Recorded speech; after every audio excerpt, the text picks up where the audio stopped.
Hello guys, कैसे हैं आप लोग। उम्मीद है आप लोग फिट होंगे, ज़बरदस्त होंगे, मज़े में होंगे, बढ़िया होंगे और बढ़िया तरीके से हमारे रिएक्शंस को एंजॉय कर मेरा रहे नाम है होंगे तलहा। इसमें मौसिन तो गाइस गाइस, रमन सागर श्री कृष्ण एपिसोड नंबर 184 का पार्ट नंबर वन लेकर आ चुके जो हैं गाइस लास्ट पार्ट था वो बहुत ही इंटरेस्टिंग, अमेजिंग और शॉकिंग। मौसम भाई, ऐसा युद्ध चल रहा है, ऐसा युद्ध चल रहा है कि इंटरेस्टिंग भी है, शॉकिंग भी है। सारे मोमेंट्स हमें और साथ साथ आप देखने को देखिए मिल ना रहे भाई हैं कि और कुरुक्षेत्र के दो बड़े योद्धा एक दूसरे के आमने सामने आ चुके हैं। आप ये देखें, और जो दोनों ही जो खुद को सर्वश्रेष्ठ धनुर्धारी कहते हैं भाई, कहते हैं अंगराज कर्ण बिल्कुल। और पार्थ अर्जुन। और अब देखना ये है गाइस कि दोनों में से विजय कौन होने वाला और किस तरह होने वाला। आप देखेंगे लास्ट मोमेंट में भी अंगराज कर्ण ने जिस शस्त्र का प्रयोग किया, बिल्कुल, वो कृष्णा जी आगे खड़े वो होकर बहुत बड़ी और लीला थी। आप और मैं भी शॉक्ड हो रहे थे कि अर्जुन ने इसका उत्तर क्यों नहीं दिया। अच्छा, आपने वो कमेंट पढ़ा है कि नहीं कमेंट पढ़ा? मैंने बिल्कुल पढ़ा है नहीं भाई, को पढ़ा कह ना। रहे कि ये मूवमेंट इसमें नहीं है, सिर्फ हाँ, वैसे ऐड की उन्होंने गई। कहा कि इस तरह का कोई शस्त्र है ही नहीं था अंगराज कर्ण के पास, इन्होंने खुद से ये मूवमेंट ऐड की है। तो वो जो था शस्त्र वो ऑटोमेटिकली माला बन के कृष्णा जी के गले तो में गाइस आ आप गया। जानते हैं कि आगे क्या होने जा रहा है, चलते हैं वीडियो की तरफ और देते हैं रिएक्शन। जस्ट टिकी में कीमो या जब कृष्णा जी खड़े होते हैं हम समय टोक हो जाते हैं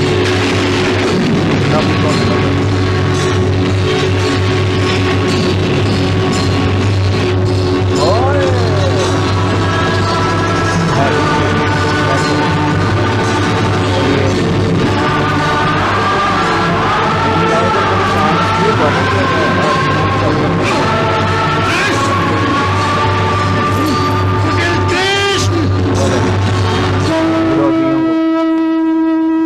सूर्यास्त हो गया। युद्ध का आखिरी यज्ञ दिन। समाप्त करो। अब इसके बाद होता है ये सेकंड लास्ट था ना जो खत्म हो गया, अब ये आखिरी दिन है।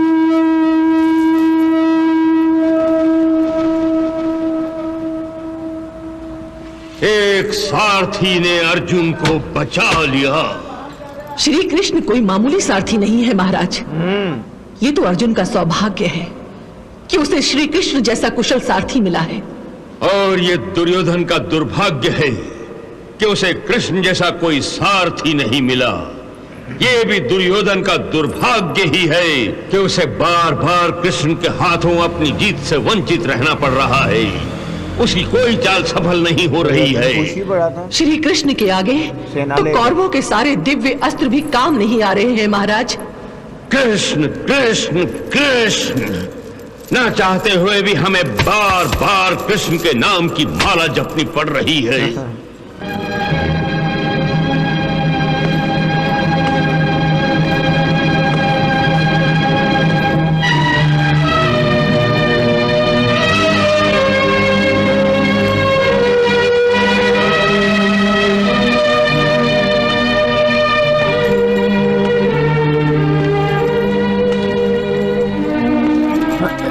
पार्थ, यूं चिंतित होकर अपने आप को हल्कान क्यों कर रहे हो?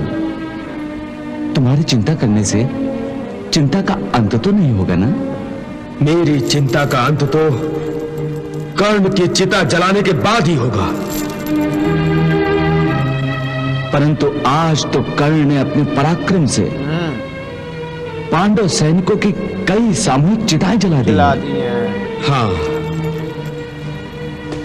हम पांचों पांडवों में से कोई भी कर्ण के प्रहारों का मुंहतोड़ जवाब नहीं दे सका। और वो तो अपने आप को हम पांचों पांडवों से बढ़कर साबित करने पर तुला हुआ है। इसी कर्ण ने नकुल और सहदेव को हराकर उन्हें जीवन दान दिया और भीम भैया की सारी शक्ति भी उसके आगे क्षीण होकर रह गई। और मैं तो उसे कभी अपने बराबर का नहीं समझता था, परंतु उसने आज मुझे भी परास्त कर दिया। पर केशव, यदि आज तुम हमारे बीच आकर मेरे लिए ढाल न बनते तो मुझ पर छोड़ा गया वैष्णवास्त्र अपना काम कर चुका होता। कर्ण ने आज मुझे नीचा दिखा दिया है केशव, नीचा दिखा दिया है। जब युद्ध में दो बराबर के योद्धा होते हैं ना पार्थ, तब कभी इसका तो कभी उसका पलड़ा भारी होता है। ये बात। एक दिन के युद्ध में कर्ण का पलड़ा भारी हो गया तो अगले दिन के तो आज तुम इतने निराश हो गए पार्थ। आज तक मेरे साथ ऐसा कभी नहीं हुआ था केशव। कर्ण से युद्ध करते समय मुझे ऐसा लग रहा था जैसे मेरे अस्त्रों की धार कुंद हो गई हो, मेरे तीरों की नोक मुड़ गई हो, मेरे बाण लक्ष्य में घुस जाने के बजाय उसे छू छू कर गिर रहे थे। मेरे मन में पांचाली के अपमान की अग्नि भड़क रही थी। मैं इसका प्रतिशोध लेना चाहता था। मेरा शत्रु मेरे सामने खड़ा था और फिर भी मैं अपने तीरों से उसका सीना छलनी नहीं कर सका। धिक्कार है मेरी धनुर्विद्या पर। सारा संसार जिसे सर्वश्रेष्ठ धनुधर कहता है, आज के बाद वो किसी को मुंह दिखाने का योग्य नहीं रहा। केशव, क्या तुमने मुझे बचाकर लज्जित होने के लिए छोड़ दिया? मर जाने दिया होता, मुझे मर जाने दिया होता। युद्ध में अपने स्वामी की रक्षा करना सारथी का, हर सारथी का धर्म होता है। केशव, मुझे स्वामी कहकर अब तुम और लज्जित करना चाहते हो?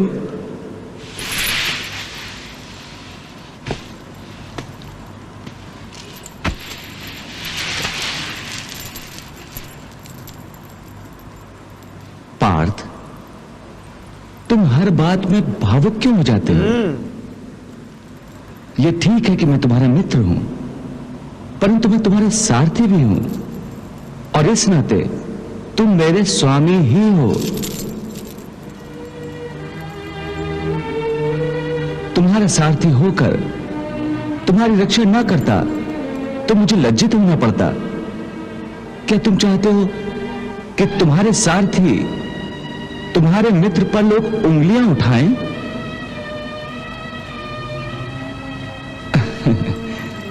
पार्थ, भावुकता से काम मत लो, बुद्धि से काम लो। निराशा त्याग दो, छोड़ दो निराशा। निराशा से कुछ नहीं प्राप्त होगा।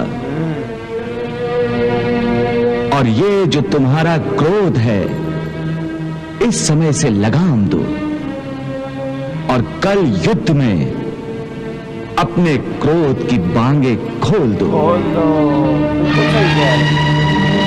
मुझे तुम्हारी धनुर्विद्या से ज्यादा स्वयं तुम पर विश्वास है। अंतिम विजय तुम्हारी ही होगी पार्थ,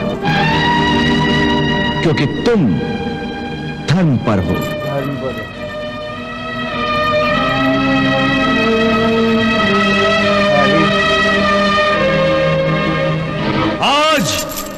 आज हाथों में आया हुआ अवसर हाथ से निकल गया। यदि कृष्ण ने बीच में न आकर अपनी माया से अर्जुन को बचा नहीं लिया होता तो आज ही अर्जुन का वध हो गया होता। आज अर्जुन का भाग्य अच्छा था जो उसे दानवीर कर्ण के हाथों जीवन दान मिल गया। नहीं गांधार नरेश, नहीं, मैं इतना बड़ा दानी नहीं हूं जो अपने परम मित्र के परम शत्रु को जीवन दान दे देता। आज यदि उसी समय सूर्यास्त ना हुआ होता तो आज ही अर्जुन की चिता जल चुकी होती, परंतु मित्र कर्ण, कल अवश्य ही उसकी चिता जलनी चाहिए। अवश्य जलेगी मित्र, अवश्य जलेगी। भाग्य ने अर्जुन पर दया करके उसे एक रात का जीवन दान दिया है, परंतु ये रात मुझसे कट नहीं रही है कर्ण। काटने ही ये सोच कर मेरी नींद उड़ जाती है, मेरे सीने पर सांप लौट जाते हैं कि अर्जुन हमारे हाथों बच गया है। बहुत भारी है ये रात मेरे लिए, बहुत भारी है मित्र। तुमसे अधिक भारी ये रात अर्जुन के लिए है।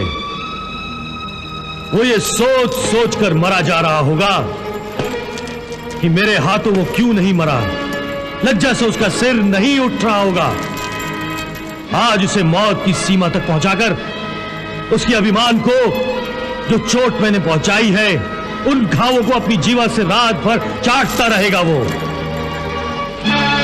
मेरा विश्वास करो मित्र, आज की रात अर्जुन सो नहीं सकेगा। मैं तो चाहता हूं कि वो सो जाए, सदा के लिए सो जाए। और मुझे विश्वास है कि तुम उसे मृत्यु की लोरी सुनाओगे कर्ण। हाँ कर्ण, तुम। मेरा ये धनुष देख रहे हो, मुझसे अधिक तुम्हें मेरे इस धनुष पर विश्वास करना चाहिए मित्र। इसका नाम ही विजयी धनुष है। विजयी धनुष। और यही धनुष कल तुम्हारे परम शत्रु अर्जुन का वध करके तुम्हें विजय दिलाएगा। अंगराज कर्ण, आपको इस धनुष पर अपने आप से भी अधिक विश्वास है। इसका कोई विशेष कारण? दुशासन, ये कोई साधारण धनुष नहीं है, ये दिव्य धनुष है। दिव्य धनुष। दिव्य धनुष? दिव्य धनुष? हां, इस धनुष को स्वर्ग निर्माता विश्वकर्मा ने स्वयं अपनी माया से निर्माण करके स्वर्गाधिपति देवेंद्र को भेंट किया था।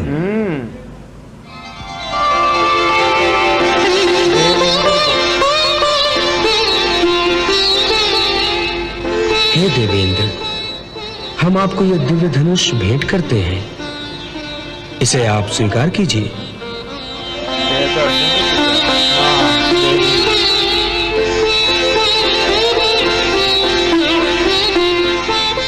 धन्यवाद हे स्वर्ग के शिल्पी। इस धनुष को धारण करने वाला अपने शत्रु से कभी भी पराजित नहीं होगा। तब तो इस धनुष का नाम विजय होना चाहिए। हम तो इसे विजय ही कहेंगे। बाद में देवेंद्र ने यह धनुष मेरे गुरु भार्गव परशुराम को उस समय भेंट किया था।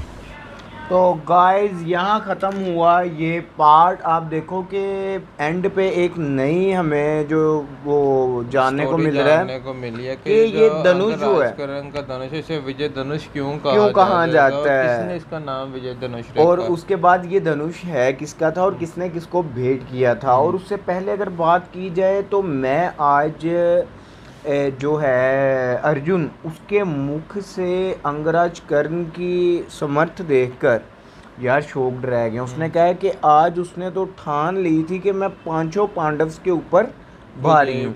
मतलब कि नकुल और सहदेव जो है उनको जीवन दान दिया। उसके बाद जो भीम है उसकी सारी शक्ति उसके आगे काम पड़ेगी, ठीक है। और उसके बाद कहते हैं कि मुझे ऐसा लगा कि अगर आज आप दरमियान में ना होते तो उनका वो शस्त्र जो है वो मुझे अपना काम कर गया था, कर चुका था। मतलब कि अब मुझे सारे सर्वश्रेष्ठ कहते हैं। अब मैं किस मुख से सारों के सामने जाऊंगा, मैं किस मुख से मतलब कि जिंदा रहूं। फिर जब कृष्ण जी ने उन्होंने कहा जब बराबर की लड़ाई होती है ना, एक दिन कोई विजय होता है एक दिन कोई होता है, लेकिन तुम तो इस तरह नाराज हो रहे हो जैसे पता नहीं क्या हो गया हो। कि मैं तुम्हें ये बात की घोषणा करते चले जाऊं कि एंड विजय तुम्हारे ही क्यों? क्योंकि तुम धर्म के पक्ष में हो। तुम्हारा जो धनुष है, तुम्हारे जो तीर हैं, तुम्हारा जो हाथ है, तुम्हारा जो समर्थ है वो धर्म के लिए उठा है। और जो कृष्णा जी की जो मूवमेंट हमें देखने को मिली, जिस तरह वो अपने सखा अपने पार्थ के आगे खड़े हुए, बिल्कुल। तो ये मूवमेंट जिन जिन को चुभी है वो सारे हमने इस वीडियो में देखी हैं। महाराज इतराश और जो भाई सारे चौकस हो गए हैं। तो गाइस अब देखना ही है कि नेक्स्ट होने के वाला है। मिलते हैं नेक्स्ट वीडियो पे। Love you India.